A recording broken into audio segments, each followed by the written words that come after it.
What's up mga tol? Welcome to the channel, Paano Ba Tutorial. So for today's video, ituturo ko po sa inyo yung 100% legit tricks kung paano palakasin yung mga internet connection natin, mga data connection dito sa ating mobile phone. So pwede po ito mga tol kahit sa anumang SIM card, mapa dito SIM card, smart SIM card, Globe SIM card at kahit anumang SIM card mga tol na gumagana po dito sa Pilipinas. So mga tol, take note lang po, disclaimer lang, yung tricks na ito ay gumagana lamang po sa mga MediaTek phone mga tol. So hindi po lahat ng mga cellphone.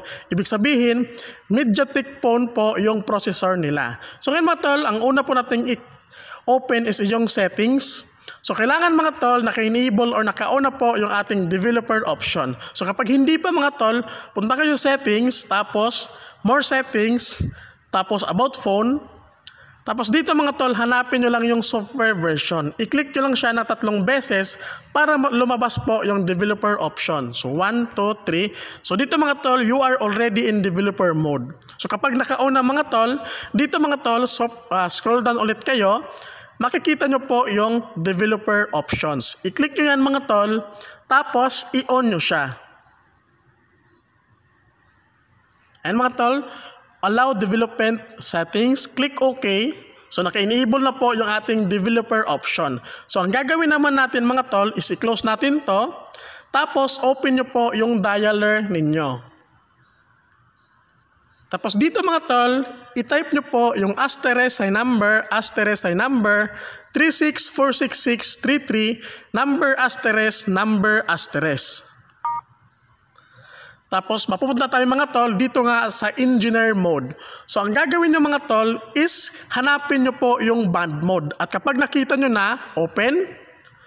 Tapos dito mga tol, merong SIM select, SIM 1 and SIM 2. So piliin nyo po kung aling SIM card yung gamit ninyo na naka-on yung data. So yung sa atin mga tol is SIM 2 po yung ating ginagamit ngayon na data. Dito mga tol, ayan naka-on yung data network natin. Mag-speed test tayo mamaya mga tol para makita nyo po yung comparison at kung gaano ka-legit yung tricks na ito. So mga tol, para sa bago pa lang po sa mga channel natin, huwag nyo pong kalimutang mag-like po sa video natin. Mag-comment kayo mga tol after yung mapanood yung video kung working din ba sa location ninyo at kung anong cellphone po yung gamit ninyo, kung gumagana din ba yung tricks na ito.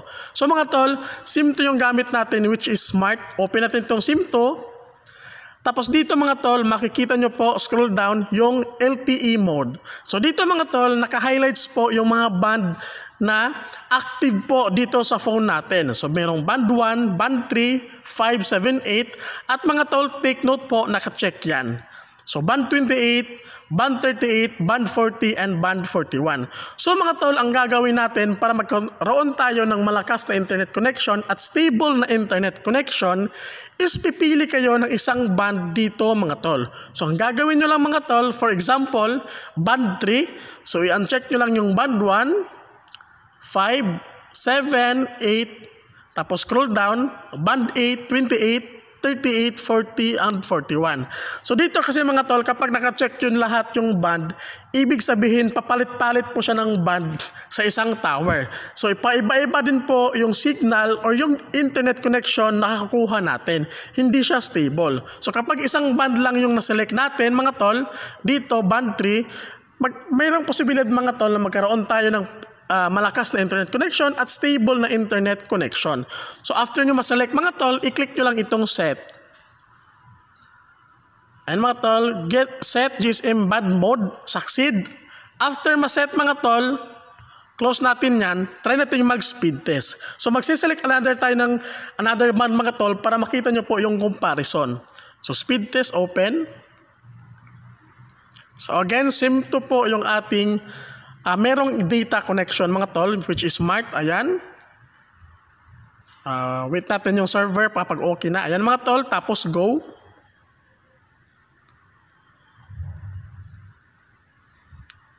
Ayan mga tol. Makikita ninyo yung ating ping of 21, jitter of 5. Tapos yung speed test natin mga tol, makikita nyo naman kahit na 4G lang siya, umaabot pa din tayo ng 23 sa ating download. Sa upload naman natin mga tol, mataas din siya. Mas mataas pa nga siya sa ating download yung upload natin. Nakakuha tayo ng 26.6 sa ating upload, sa download naman 23.0. So ngayon mga tol, close natin yan. Kung balik tayo sa ating engineer mode, tapos mga tol, i-uncheck natin yung band 3, try natin mag-select naman dito sa band 28. Kung malakas din ba yung signal at yung internet connection na makukuha natin. So set. And mga tol, nag-reset yung ating signal at bumalik siya, tapos naset na siya. Close ulit natin, open natin ulit yung speed test. So try naman natin yung band 28 mga tol, kung malakas din ba yung ating makuhang internet connection. Ayan, go. So ping of 18, jitter of 4. Ayan mga tol, yung ating download, halos kaparehas lang kanina. Ayan. Tapos sa upload naman mga tol, mababa yung upload natin compare sa band 3 kanina na umaabot tayo ng mas mataas pa sa download na which is 26. So dito mga tol, 22 yung download, yung upload naman 8.73 gamit yung band 28. So another band naman mga tol, close ulit natin, balik tayo.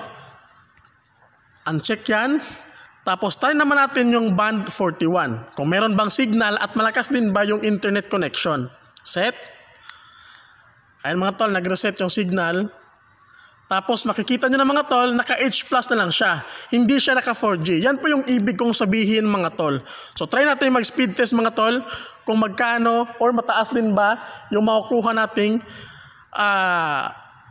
speed test dito mga tol. Kita nyo naman mga tol, naka 3G lang siya gamit yung band 41. So yan po yung ibig kong sabihin mga tol sa band. So try natin mag-speed test mga tol. Ayan, mahina talaga siya mga tol compare kanina.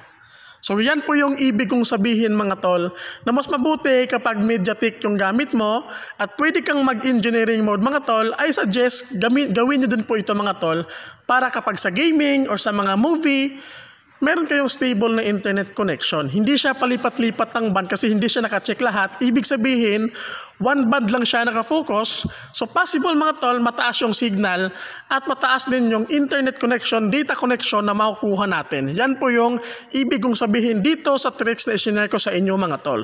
So mga tol, don't forget, huwag niyong kalimutan na MediaTek phone lang po ito gumagana. So mga tol, ganun lang po kasimple mga tol dito sa band mode. Yung isinare ko sa inyo mga tol. Hopefully gumana din sa location ninyo mga tol. So I suggest mga tol, gawin nyo po yung tricks kapag MediaTek phone po yung mga gamit ninyong cellphone para syempre matry ninyo yung tricks na isinare ko sa inyo mga tol na kung gaano siya ka-helpful na super legit mga tol, talagang magkakaroon ka ng stable signal, stable internet connection at tsak na tsak ako mga tol na kapag movie or gaming, hindi ka po talaga magsisisi dito mga tol kasi nga 100% mga tol, proven and tested ko na to na gumagana siya talaga mga tol.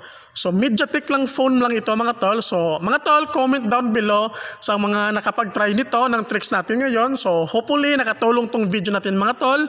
So wag niyo pong kalimutang i-share doon yung video natin mga tol. And yun lang po, God bless po sa ating lahat.